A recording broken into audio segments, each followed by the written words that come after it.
Hola, ¿qué tal? Muy buenos días, me presento. Mi nombre es Roberto Carlos Barrera Adame. Soy estudiante de la Universidad Virtual CNSI. Mi matrícula de estudiante es BNL063227. Actualmente me encuentro cursando la licenciatura en Derecho. Comenzaré este video no sin antes citar una frase socrática: conócete a ti mismo. Para dar por concluida la materia Filosofía Jurídica, responderé a las preguntas que integraron este proyecto integrador, asignatura que fue impartida por el profesor José Pérez Silva. Y dando respuesta a la primera pregunta, ¿cómo se define el constitucionalismo?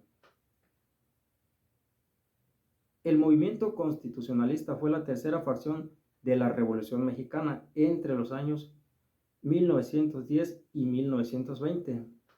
Se constituye por ser la formalización jurídica del tránsito absolutismo del antiguo régimen del Estado liberal y democrático de derecho. ¿Qué es la ética, la moral y cuál es su relación con el derecho? La ética es el conjunto de normas de conductas personal y la moral un código de conductas sociales cuyo incumplimiento no acarrea sanción alguna. La relación en el derecho, la moral implica juicios de conducta que constatan acciones y unas reglas morales, mientras que la ética supone el estudio o juicio sobre los movimientos, razones y consecuencias de una acción. ¿Qué son las minorías y en qué artículo de la Constitución Política de los Estados Unidos Mexicanos se encuentra regulado?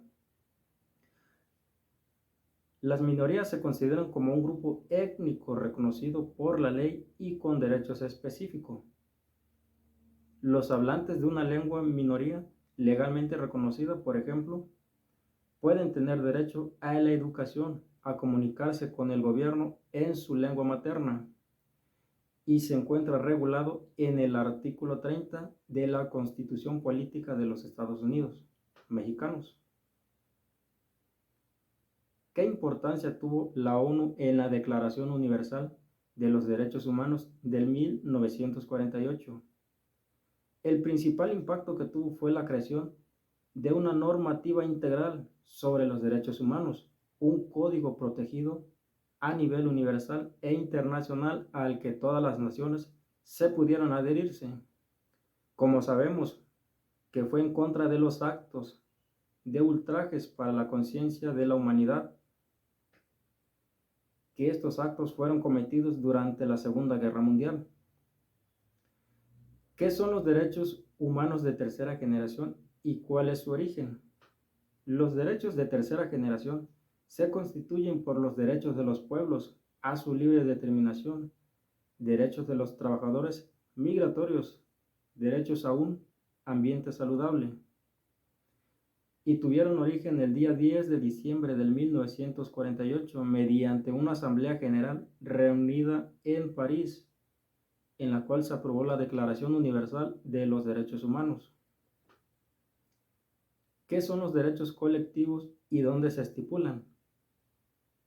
Los derechos colectivos son los derechos humanos que protegen a las comunidades y el medio ambiente. Los derechos colectivos han surgido porque los derechos humanos individuales no protegen adecuadamente a los pueblos que viven de forma colectiva, especialmente y específicamente los pueblos indígenas y las comunidades locales, y se encuentran estipulados en el artículo 364 de la Ley Federal del Trabajo.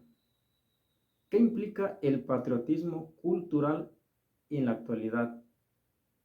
En la actualidad el patriotismo se manifiesta por los valores y fundamentos que desarrollamos al transmitir como ciudadanos conscientes por nuestro trabajo, por nuestra correcta conducta y buenos modales y respecto a las normas y costumbres.